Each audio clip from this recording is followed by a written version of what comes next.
Greetings, everyone. Welcome to today's live stream. My name is Peter Salemi, and this is a special live stream because I just I saw an article in Forbes magazine talking about this whole coronavirus crisis that we're going through right now in the West, all over the world, pretty much.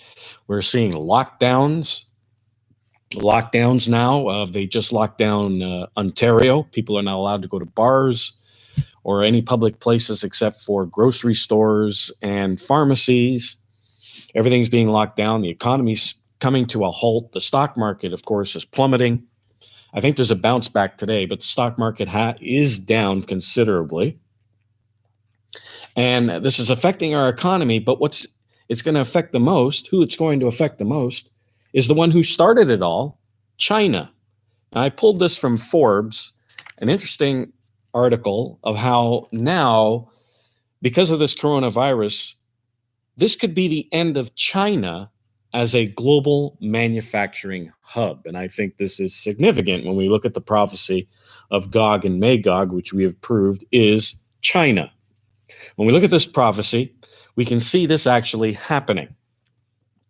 It says here by Kenneth Raposa, his article, Corona could be the end of China as a global manufacturing hub. It says the new coronavirus will end up being the final curtain on China's nearly 30-year role as the world's leading manufacturer. Using China as a hub, that model died this week, I think, says Vladimir Signorelli, head of Bretton Woods Research, a micro-investment research firm. China's economy is getting hit much harder by the coronavirus outbreak than markets currently recognize. So they're saying here that it's being hit hard, their economy, but now they're saying that why should we depend on China for our goods? Nations are starting to realize this, that we need, like here in Canada, we need to import from China medical supplies. Why then, when we can do it ourselves? We have the means to do it. The Americans are saying the same thing. The Europeans are saying the same thing. We see nationalism and populism growing all over the world, and we're starting to see the death knell of globalism, which is what China wants. But now things are starting to change rapidly as we shall see in this article. Travel restrictions and quarantines, nearly 60 million people drove business activity to a standstill in China. The most frightening aspect of this crisis is not the short-term economic damage it is causing, but the potential long-lasting disruption to supply chains.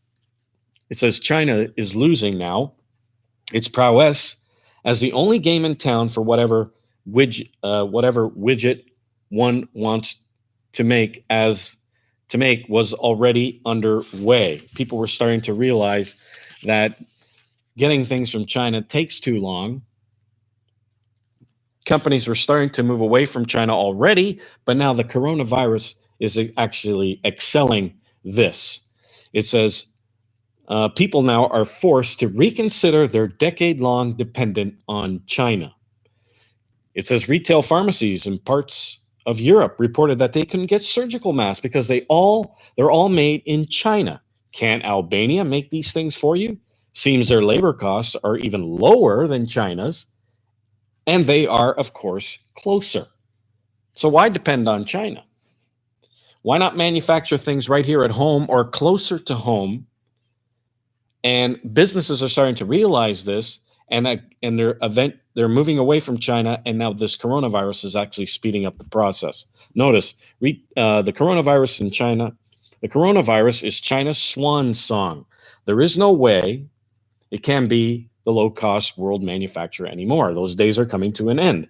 If Trump wins re-election, it will only speed up this process as companies will fear what happens if the phase 2 trade deal fails.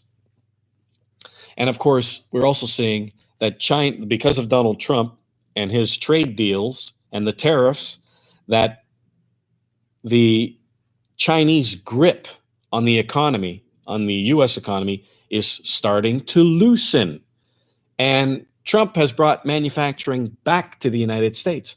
And people around the world are starting to see this, and they're saying, why don't we bring manufacturing back to our countries? People are starting to see this, and globalism is surely dying, and nationalism and populism is rising. Notice, picking a new country or countries is not easy. Then came the newly signed US-Mexico-Canada agreement, signed by Trump, and I think we just ratified it just recently here in Canada into law last year. Mexico is the biggest beneficiary. They're all looking to Mexico. Mexico's right along the southern border of the United States. If they manufacture many things for the United States that the United States can't manufacture, it's right there. And they can receive these goods in an instant. And then it says here, yes, it is Mexico's turn. Mexico and the U.S. get along. They are neighbors. Their president, Andres Manuel Lopez, wants to oversee a blue-collar boom in his country. Trump would like to see that too, especially if it means less Central Americans coming into the U.S. and depressing wages for American blue-collar workers. Now, according to 160 executives around the world, these respondents from the manufacturing, automotive, technology sector said they intend to move business to Mexico from other countries, and they plan on doing it within the next 1 to 5 years, and that includes China. They're going to move out of China and go into Mexico. Our survey shows that a large majority of executives are moving or have moved portions of their operations from another country to Mexico. Swift says the move is due to the trade war and the passing of the USMCA. The coronavirus, while likely temporary, shows how an over-reliance on China is bad for business, because we rely on them, we have a crisis, and we need China to help us. And of course, China has their own problems. So this global, having China as the global manufacturer just doesn't work anymore. And people want to start manufacturing things at home. And of course, we've lost many, many jobs in Canada, in the United States, to China. Everybody's moving everything over to China. And the job market here has been, now with Donald Trump, now the job market is booming again. Not here in Canada, because we haven't taken those measures yet, because Canadians fail to elect the right leader, for pity's sake. I don't understand why, but we failed to do it here. But it's starting to happen in the United States, and Europe is starting to realize this. And of course, China is becoming yesterday's news. It says there will be fallout, likely in the form of foreign direct investment being redirected south of the Rio Grande. Mexico is the place to be these days for manufacturing. Mexico replaced China as the U.S. leading trading partner just recently with the USMCA. For those considering moving operations, 80% say they will do so within the next 2 years. It's going to happen very, very soon. They are doubling down on Mexico, according to Foley's report. Of the companies that recently moved their supply chain or are planning to do so, some 64% of them said they are moving to Mexico. So China is the thing of the past when it comes to manufacturing. That is, of course, that was China's bread and butter, and it caused China to build a huge military. We see the military bases in the South China Sea, their navy. They've built up their navy. They've used all this, and it's pretty much, let's just face it here. China's economy is pretty much the U.S.'s economy that people enjoyed in the 50s, the 60s, the 70s, and the 80s, and they moved the U.S. economy to China. That's basically what it is. But now the U.S. wants their economy back. Trump is taking it back. And, of course, the communist Chinese hate this. So do the left in the United States of America. But most Americans want the manufacturing back. It's coming back. People are going back to work, and this is affecting China. And other nations see this, and they're doing the same thing. And so now companies are rerouting their manufacturing to Mexico. Europe is probably going to do the same thing.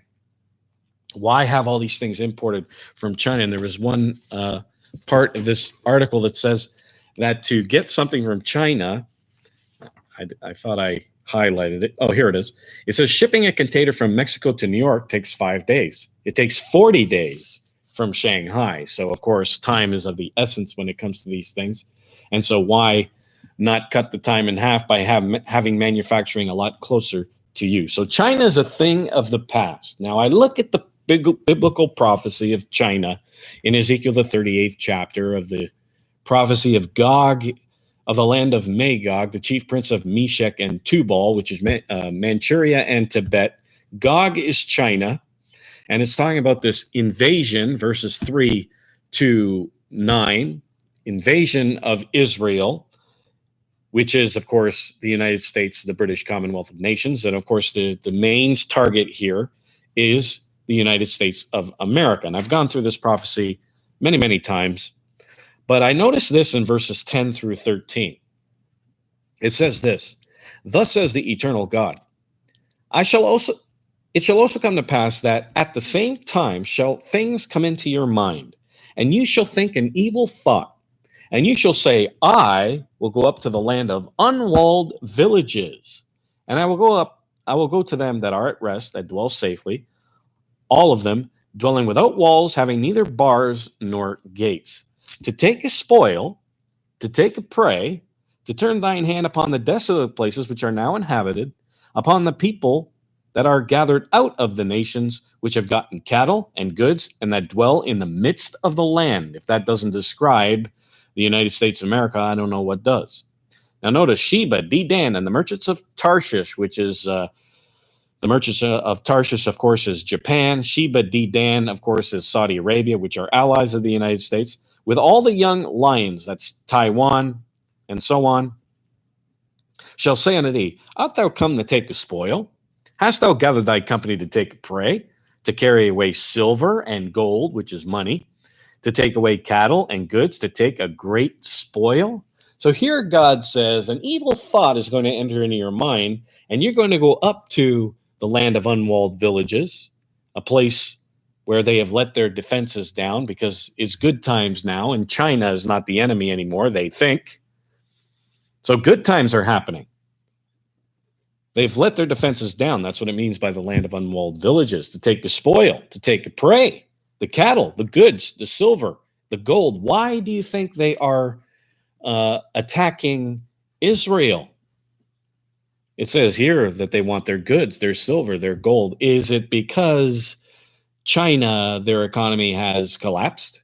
They are no longer the manufacturing giant of the world anymore, that people have moved elsewhere, and they are so desperate that the only thing they can come up with now is to invade the United States and take their riches. And not just the United States, Canada, Australia, New Zealand. They have the manpower to do it. They have the army to do it. Now they have the Navy to do it. If China feels threatened, if their economy is threatened, are they going to take desperate measures? Well, it seems to indicate here in biblical prophecy that they will. Why do you think they go into Israel to take a spoil, to take silver and gold and cattle and goods and take a great spoil? Because they need it. Israel to take a spoil, to take silver and gold and cattle and goods and take a great spoil because they need it. Manufacturing is going to go from China elsewhere, and the Chinese are worried. We are inching closer and closer towards biblical prophecies being fulfilled in our time. I have a question here. Peter, how come every Watchman that I see, some very well known and respected, except for you, says that Ezekiel 38 is the invasion of Russia, Turkey, Iran, Libya, and will attack Israel? Well, that's because they don't know and they don't understand the identity of nations. Number one, they think Israel is tiny little Israel there in Palestine, the Jews. And that's just simply not the case. Israel is Ephraim and Manasseh, the United States, the British Commonwealth of Nations. They have rejected that truth. And because they have rejected that truth, then they won't understand Bible prophecy is the one vital key to understanding all Bible prophecy, and they have rejected that key. And number two, this Gog and Magog is not Russia. And if you read our booklet, China and Prophecy, we will prove to you that Russia is not Gog of Ezekiel 38. Russia, we have identified Russia as Ishmael. Now, that's a shocking thing for people to hear, but it's true. Russia is Ishmael. The Arabs are not Ishmael, never have been Ishmael, never will be Ishmael. And we prove that to you in our booklet, Russia in Prophecy.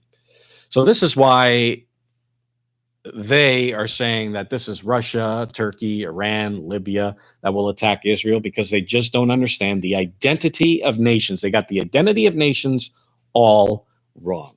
Thank you for your question.